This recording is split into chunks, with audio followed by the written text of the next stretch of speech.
Lagi bersama alat udang mix ya guys, kita melihat burung bangau aktif ini guys di atas batu, banyak terhidup bahwa riaknya air dan bebatuan yang cukup airnya habis hujan semalam.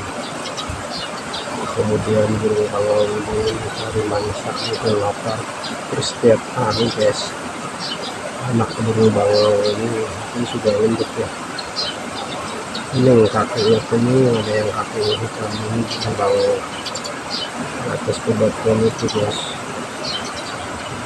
Biasanya ikan suka banget lokasi di Gatzu, Daya dan Pasar Bali, Pulau Dewata ya guys.